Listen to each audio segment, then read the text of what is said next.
अस्सलाम वालेकुम जी, मेरा नाम खालिद है और जब भी मैं दुबई के हवाले से कोई वीडियो बनाता हूँ तो सबसे ज़्यादा जो पूछे जाने वाला सवाल होता है मुझसे वो ये होता है कि हमें विज़िट वीज़ा कैसे मिलेगा या विज़िट वीज़ा की इस वक्त क्या पोजीशन है। तो मैंने सोचा इस हवाले से जो मेरे पास मालूमात हैं, जो मेरे पास इन्फॉर्मेशन है उसके हवाले से एक वीडियो बना दूँ। पाकिस्तानी पासपोर्ट के ऊपर इस वक्त विज़िट वीज़ा पे रिस्ट्रिक्शंस हैं और वो बहुत शदीद किस्म के रिस्ट्रिक्शंस हैं। कोई ऑफ़िशियल बैन नहीं है यूएई का वीज़ा जो है पाकिस्तानियों के लिए बैन नहीं है कंप्लीटली, लेकिन रिस्ट्रिक्शंस है, बहुत ज़्यादा मुश्किलात पैदा हो गई है। वो मुश्किलात क्या हैं, मैं जो मुझे मालूम है, जो ऑफ़िशियली अनाउंस भी किए हैं दुबई ने, दुबई या यूएई की गवर्नमेंट ने, वो मैं आपको बता देता हूँ। सबसे पहले, अगर आपकी उम्र 40 साल से कम है, पाकिस्तानी पासपोर्ट है आपके पास, 40 साल से कम उम्र है और आप बग़ैर फैमिली के विज़िट करना चाहते हैं, तो 90% चांसेज़ हैं कि आपका वीज़ा रिजेक्ट हो जाएगा। सिर्फ़ 10% के चांस है वीज़ा अप्रूव होने का। विज़िट वीज़ा की बात कर रहे हैं हम। सो इस सूरत हाल में अगर आपकी उम्र 40 साल से कम है, पाकिस्तानी पासपोर्ट है और आप फैमिली के बगैर विज़िट करना चाहते हैं दुबई को, यूएई को, तो आपके चांसेज़ है, 90% चांसेज़ है कि आपका वीज़ा रिजेक्ट हो जाए। एक तो ये रिस्ट्रिक्शन। दूसरा, अगर आपकी वीज़ा अप्रूव हो जाता है विज़िट वीज़ा, तो आपके पास कैश में 3000 दिरहम होने चाहिए, रिटर्न टिकट सेम एयरलाइन का, सेम पीएनआर के अंडर रजिस्टर्ड होना चाहिए। उसके बगैर आप जो है यूएई में एंटर नहीं हो सकते। दुबई के यूएई के किसी भी एयरपोर्ट पे आप एंट्री करेंगे, आपके पास 3000 दिरहम नहीं है मौजूद कैश में, या क्रेडिट या डेबिट कार्ड जिसमें 3000 दिरहम की वेरिफिकेशन हो सके, वो ना हो, और रिटर्न टिकट ना हो, कंफर्म होटल बुकिंग ना हो, तो आपकी मोस्टली चांसेस हैं कि आपको एयरपोर्ट से वापस कर दिया जाएगा, और ऐसे बहुत सारे केसेस सामने आए हैं। तो ये तो है विज़िट वीज़ा के हवाले से रिस्ट्रिक्शंस। तो दूसरा ऑप्शन क्या होता है, जो लोग मूव होना चाहते हैं, जो लोग आकर काम करना चाहते हैं यूएई के अंदर, दुबई के अंदर, तो उनके लिए क्या ऑप्शंस हैं? तो मेरी नज़र में इस वक्त 2 ऑप्शंस हैं। सबसे पहला ऑप्शन तो ये है, जो पाकिस्तान में बहुत मशहूर है, लोग बहुत सारे अपनाते हैं, फ्रीलांस वीज़ा या आज़ाद वीज़ा के नाम से मशहूर कैटेगरी है ये वीज़ा की। होता ये है, ऑफ़िशियली यूएई के अंदर सिवाय अबू धाबी के कहीं भी फ्रीलांस वीज़ा की कोई ऐसी स्कीम नहीं है ऑफ़िशियली। U.AE ऑफ़िशियल वेबसाइट है, वहाँ पर अगर आप जाकर सर्च करें फ्रीलांस वीज़ा, तो आपको फ्रीलांस वीज़ा के हवाले से कोई इन्फॉर्मेशन नहीं मिलेगी, क्योंकि ऑफ़िशियली इस तरह का कोई वीज़ा नहीं है सिवाय अबू धाबी के, जहाँ पर फ्रीलांस वीज़ा टेक्निकल लोगों को दिया जाता है, प्रोफ़ेशनल लोगों को, और उसकी कॉस्ट बहुत हाई है और उसको मीट करना पाकिस्तानियों के बस में नहीं है। बहुत कम पाकिस्तानी ऐसे होंगे, 0.0000001% शायद कोई ऐसे लोग हों जो ओरिजिनल फ्रीलांस वीज़ा की जो रिक्वायरमेंट है उसको मीट कर पाएँ, अदरवाइज़ ऐसे चांसेस बहुत कम हैं। तो जो पाकिस्तानी फ्रीलांसिंग वीज़ा लेकर आते हैं, या फ्रीलांस या आज़ाद वीज़ा, उसके पीछे गेम ये होती है कि कोई भी कंपनी, फॉर एग्ज़ाम्पल मैंने कंपनी बनाई, मुझे 6 वीज़ा की कोटा मिला हुआ है, और मेरे पास एम्प्लॉयमेंट की रिक्वायरमेंट इस वक्त सिर्फ 2 है। मैं 2 लोग हायर करना चाहता हूँ, पीछे मेरे पास 4 वीज़ा हैं जिसका कोटा मैं यूज़ कर सकता हूँ, तो वो कंपनी अपने वीज़ा कोटा लेती है और वो कोटा बेच देते हैं विद एन एनओसी। मैंने आपको एम्प्लॉयमेंट का कोटा वीज़ा दे दिया, आप मेरे पास एज़ अ डिजिटल मार्केटर काम करेंगे, उसके साथ मैंने आपको एक एनओसी दे दी कि मुझे कोई एतराज़ नहीं है, आप जाकर साथ में कोई भी काम करते रहें, कहीं भी काम करें, कोई जॉब करें, फ्रीलांसिंग करें।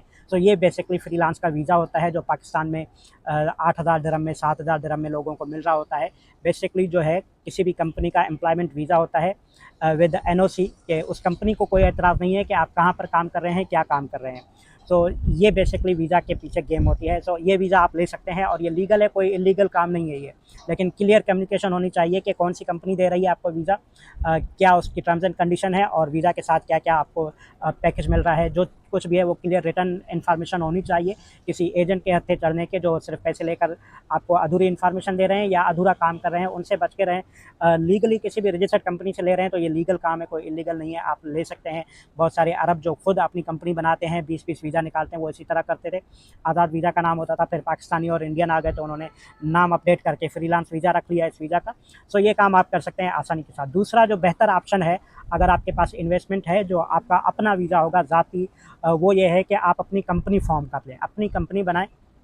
इतना कोई बड़ा डिफरेंस नहीं आएगा फ्रीलांस वीज़ा के अंदर और कंपनी के अंदर, लेकिन कंपनी क्योंकि हर साल रिन्यू करानी पड़ती है, वो एक एक्स्ट्रा खर्चा होगा आपके ऊपर। जब भी आप कंपनी रजिस्टर्ड कराते हैं किसी भी फ्री ज़ोन में, अगर आप कंपनी रजिस्टर्ड कराएंगे तो कम से कम आपको 6 वीज़ा का कोटा मिल जाता है उसके साथ। ना सिर्फ आप खुद आ सकते हैं, बल्कि आप साथ में 4-5 और लोगों को जो है अकोमोडेट कर सकते हैं। फिर वो आपकी मर्ज़ी है, आपकी सवादीद है कि वही वीज़ा आप 10 लाख में बेचें, 4 लाख में बेचें, जो उसका ओरिजिनल कॉस्ट है 3000 दिरहम। जब भी कोई वीज़ा लेते हैं एम्प्लॉयमेंट का, तो ऑलमोस्ट 3000 से 3500 दिरहम उसका ओरिजिनल खर्चा आ जाता है। एमिरेट्स आईडी बनेगी, मेडिकल चेकअप होगा, इंश्योरेंस होगी एम्प्लॉयमेंट की, तो एम्प्लॉयमेंट वीज़ा लेते हुए 3000 से 3500 दिरहम उसका खर्चा आ जाता है। तो आपकी मर्ज़ी है वो सिर्फ ओरिजिनल खर्चे में आप भेजते हैं या उससे डबल कॉस्ट आप लेना चाहें किसी से, ये आपकी जवाबदीद है। लेकिन आपके पास अपना जो इन्वेस्टर वीज़ा होगा उसके साथ आप एम्प्लॉयमेंट के वीज़ा ले सकते हैं, वो आप 2 लेना चाहें, 4 लेना चाहें, 6 लेना चाहें, डिपेंडिंग कि कौन सी कैटेगरी में कंपनी आपने रजिस्टर्ड की है और कौन से फ्री जोन के अंदर आपकी कंपनी रजिस्टर्ड है, उसके ऊपर डिपेंड करता है। लेकिन आप बेहतर ऑप्शन जो मुझे नज़र आता है यूएई में अगर कोई भी मूव होना चाहता है, तो जो मिनिमम खर्चा आपका होगा वो 12,500 13,000 दिरहम आप जनरेशन कर लें कि 13,000 दिरहम का आपका खर्चा होगा पहले साल का, जिसमें आपका अपना इन्वेस्टर वीज़ा आ जाएगा, आपकी कंपनी रजिस्टर्ड हो जाएगी, इजारी जारी हो जाएगी किसी भी कोवर्किंग स्पेस की, डिपेंडिंग के कहाँ पर आप रजिस्टर कर रहे हैं। अगर आपने कोई फिजिकली बिजनेस करना है, आपने ग्रोसरी स्टोर खोलना है, आपने कैफ़े खोलना है, तो आपको मेन लैंड में कंपनी रजिस्टर करनी होगी। फ्री जोन कंपनी के अंदर आप ये वाले काम नहीं कर सकते, बहुत सी रिस्ट्रिक्शंस हैं। फ्री जोन कंपनी के अंदर आप ऑनलाइन बिजनेस कर सकते हैं, आप इंपोर्ट एक्सपोर्ट का काम कर सकते हैं उसी जगह पर रहते हुए, उस फ्री जोन की रिस्ट्रिक्शंस में जो हदूद है फ्री जोन की, उसी फ्री जोन में आप काम कर सकते हैं। मेन लैंड का कोई भी काम आप मेन लैंड की कंपनी रजिस्टर कराएंगे, मेन लैंड की कंपनी का जो मिनिमम एक्सपेंस है वो 16-17 हज़ार दिरहम से स्टार्ट होता है।